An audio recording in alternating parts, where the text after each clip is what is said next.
नमस्कार, राधे कृष्णा। सभी साथियों को महाकाल तंत्र ज्योतिष में सभी का हार्दिक स्वागत है। साथियों, आज हम बात करेंगे कुंभ राशि 2026 1 जुलाई से लेकर के 15 जुलाई तक विस्तार पूर्वक विश्लेषण आपको करके समझाएंगे। देखिए साथियों, कुंभ राशि के नाम के जो अक्षर हैं वो भी आपको दर्शाएंगे। अगर उन अक्षरों में आपका नाम शुरुआत में आता है तो आप कुंभ राशि के धारक हैं। और इसमें क्या क्या समझाएंगे, नौकरी, व्यापार, शादी, संबंध और किस तरह से आपको इन दिनों के बीच में समय व्यतीत करना है। जैसे आपको बताएंगे कि आपका कैरियर कैसा रहेगा, स्वास्थ्य कैसा रहेगा, परिवार से सामाजिक जीवन यापन बताएंगे, विशेष निवारण भी बताएंगे और शुभ रंग भी बताएंगे, शुभ अंक भी बताएंगे, शुभ दिन भी बताएंगे, हर समस्या का उपाय भी बताएंगे। तो सभी से हमारा निवेदन है, वीडियो में बने रहिए। वीडियो थोड़ा लंबा हो जाता है तो आप लोग सुनेंगे, समझेंगे तो आशा नहीं, पूर्ण विश्वास है आपका पूरा महीना अच्छी तरह व्यतीत होगा। देखिए साथियों, अपनी कुंडली अगर आप लोग विश्लेषण विस्तार पूर्वक किसी से करवा चुके हैं और फिर भी आपकी शंका समाधान परेशानी दूर नहीं हो रही है तो आप कुंडली का विश्लेषण विस्तार पूर्वक हमसे एक बार करवा करके देखिए। और इसी के साथ मैं कहना चाहूँगा, अगर किसी के घर पर किसी ने जादू टोना टोटका या भगत द्वारा किसी पर कराया, खिलाया पिलाया हुआ है तो मैं शमशान काली का सेवक निर्दोष अनजान शास्त्री, मैं दिव्य दरबार भी लगाता हूँ गुरुवार और रविवार। आप लोग हमसे संपर्क कर सकते हैं और कुंडली का विश्लेषण करवाना चाहते हो दिए गए नंबर पर संपर्क करें और हर तरह की समस्या हम आपकी सॉल्व करने के लिए तत्पर तैयार हूँ। माँ शमशान काली का सेवक आपकी सेवा में हाजिर जरूर होगा। आइए साथियों, देखते हैं कुंभ राशि के नाम के अक्षर जो होते हैं उनसे आपका नाम शुरू होता है तो आप कुंभ राशि के धारक हो। अक्षर है गु, गे, गो, सा, नी, सु, से, सो, दा। इनसे आपके अक्षर अगर शुरू होते हैं नाम के तो आप कुंभ राशि के धारक हो, आपकी कुंभ राशि ही है। आइए अब थोड़ा चर्चा कर लेते हैं नौकरी और व्यापार। आपका नौकरी और व्यापार कैसा रहेगा। देखिए, नौकरी और व्यापार की अगर बात करूं तो कार्य क्षेत्र में नए अवसर मिल सकते हैं। आप जो कार्य कर रहे हैं, जो व्यापार कर रहे हैं, उनमें कुछ नया आपको मिल सकता है। लंबे समय से आप रुके हुए कार्यों को गति आएगी। जो लंबे समय से आपका कार्य रुके हैं उनमें गति आएगी और वो संपन्न भी हो सकते हैं। नौकरी पैसा की अगर बात करूं तो लोगों सहयोग भी मिल सकता है। ये हमारी ज्योतिषी कहती है, मैं नहीं कहता हूँ, ज्योतिषी जो हमारी कहती है वही मैं आपको दर्शाता हूँ। यहाँ झूठ कपट निंदा से कोई काम नहीं।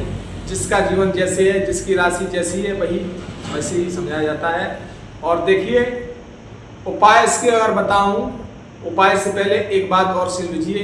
साझेदारी में अगर आपका कोई काम चल रहा है तो स्पष्टता से उसे बनाए रखें, क्योंकि अगर आपने साझेदारी का दूर किया तो आपको हानि होगी।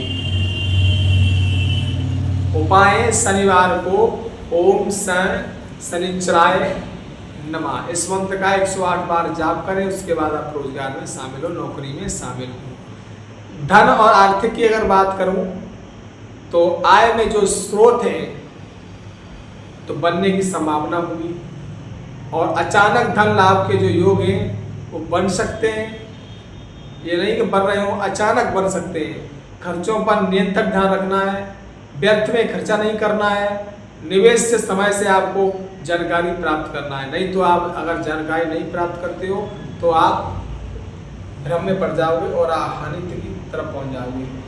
प्रेम संबंध की अगर बात करें तो प्रेम में जो जीवन है उसमें मधुरता बढ़ेगी। पुराने जो मतभेद थे तुम्हारे तो वो उसमें सप्ताह में होने के संकेत होंगे, जो दूर हो जाएंगे मतभेद। नए प्रेम संबंधित अगर आप शुरुआत करते हो तो पुराने से मतभेद हो जाएगा, ये अवश्य लिख के रख लें। भावनाओं की जो स्पष्ट है तो व्यक्ति रूप से वो बनाए रखें, जिससे जैसी भावना है वो ऐसी रखें। अगर उन्हें भावना बदलने की कोशिश की तो आप गलत रास्ते पर पहुंच जाओगे। विवाह और संबंधित की बात करें, दाम्पत्य जीवन की, तो जीवन साथी से सहयोग बनाए रखें। जो आपका जीवन साथी है उससे सहयोग रखें। जैसे पत्नी आपकी जीवन साथी है तो उससे आपका सहयोग रखें, जिससे आपको बहुत लाभ होगा। परिवार में शुभ कार्य की चर्चा होती हुई नजर आएगी, और शुभ कार्य की चर्चा होगी तो वो काम भी संपन्न होता हुआ नजर आएगा। अविवाहित लोग सुने जिनकी शादियां नहीं हुई है तो उनका विवाह का प्रस्ताव और विवाह शादी संपन्न भी हो सकती है और विवाह शादी पक्की भी हो सकती है। और दाम्पत्य जीवन की बात करें तो आपसी समझना पड़ेगा, क्योंकि आपस के जो लोग होते हैं उसे झगड़ा ना करें, उससे प्रेम स्वभाव से बना रखें। अगर आप बात करें स्वास्थ्य और बुखार जीवन की, जैसे कोई मौसम की तरह बुखार आ जाता है तो उन समस्याओं की बात करें तो मौसम से बचाव रखें और अपने स्वास्थ्य का जरूर ख्याल रखें, क्योंकि मौसम की वजह से किसी को जुकाम भी, सर्दी हो सकती है, पेट से दर्द भी हो सकता है, थकान भी हो सकती है, मानसिक तनाव हो सकता है। उपाय इसके यही है, नियमित रूप से आप लोग ध्यान रखें अपने शरीर स्वास्थ्य का, पर्याप्त पानी पिए, पर्याप्त अपनी नींद लें और ज़्यादा से ज़्यादा नींबू पानी का सुबह सुबह खाली पेट सेवन करें।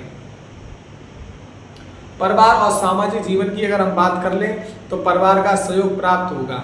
अगर आप परिवार में अच्छी तरह माता पिता को रखते हो, माता पिता से सलाह लेते हो, तो आपको परिवार में सहयोग अवश्य प्राप्त होगा। मित्रों का लाभ मिल सकता है। अगर मित्रता अगर आपने खटास न पैदा करी तो मित्रता से अवश्य लाभ मिलेगा और सामाजिक में वृद्धि के संकेत मिलेंगे। धार्मिक और आध्यात्मिक कार्यों की रुचि बढ़ सकती है। धार्मिक कार्यों में जो आप धार्मिक कार्य करना चाहते हैं तो उसमें आपकी रुचि बढ़ सकती है। अब आप बात करें 1 से 15 जुलाई के बीच में शुभ दिन की, तो शुभ दिन हमारे 1 जुलाई, 2 जुलाई, 5 जुलाई, 8 जुलाई, 9 जुलाई, 11, 14, 15 जुलाई, ये हमारे शुभ दिन में। इनमें नया कार्य भी कर सकते हो और नौकरी का इंटरव्यू भी दे सकते हो और व्यापारिक समझौता भी हो सकता है, प्रेम प्रस्ताव भी हो सकता है, विवाह का वार्ता भी हो सकता है, धन से निवेश भी हो सकता है। अब आपको बता दें सावधानी रखने वाले योग तिथियाँ वो तारीखें हैं 3 जुलाई, 4 जुलाई, 6 जुलाई, 7 जुलाई, 10, 12, 13 जुलाई। इनमें कृपया करके आप लोग सावधानी रखें। कोई कार्य को करें तो सोच समझ के करें और जल्दबाजी में कोई कार्य नहीं करें, नहीं तो आपका कार्य बिगड़ जाएगा। अब बात करूं इसी में कहता हूं कि विवादों से दूर रहें, धन लेन देन कम करें और स्वास्थ्य पर ध्यान ज़्यादा रखें, जल्दबाजी में कोई निर्णय न लें। अब सबसे अधिक सावधानी रखने वाली तिथियाँ बताएं, वो तारीखें कौन सी? 6 जुलाई, 10 जुलाई और 13 जुलाई। इनमें आपको सावधानी रखना है। इनमें कोई न धन किसी को उधार देना न लेना है। व्यापार से बहुत सोच समझ के करना है, क्योंकि इन 3 तारीखें बहुत खराब है, ये तुम्हारे लाए भी नहीं देंगी, ये हानि पहुंचाएंगी। तो इन तारीखों से बचा करेंगे। वाहन को सतर्क होकर चलाएं और किसी के बाहर बैठे तो सतर्क होकर बैठे, अपने इष्ट देव को नमन करके ही जाएं।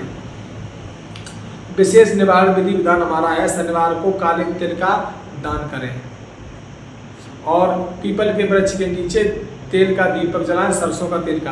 हनुमान चालीसा का पाठ करें और शनिदेव के मंत्र का जाप जरूर करें, क्योंकि इन्हीं से विधि विधान दूर हो सकता है। और शुभ रंग हमारे हैं नीला, आसमानी, बैगनी और शुभ अंक 8 और 4। शुभ दिन है हमारे शनिवार और बुधवार। इनको ध्यान रखते हुए आप लोग ज्योतिषी को अगर विद्या को मानते हो तो अगर इसके अनुसार चलोगे तो कभी जीवन में धोखा नहीं खाओगे, हमेशा जीवन अच्छा ही व्यतीत होगा, अच्छी खुशियाँ लाएगा, अच्छा ही जीवन व्यतीत होगा। मेरा सभी से यही कहना है, आप लोग ज्योतिषी की बात माने और ज्योतिषी विद्या के अनुसार चले, तो अभी आपके जीवन में कभी खटास पैदा नहीं होगी। नमस्कार, राधे राधे, मिलते हैं।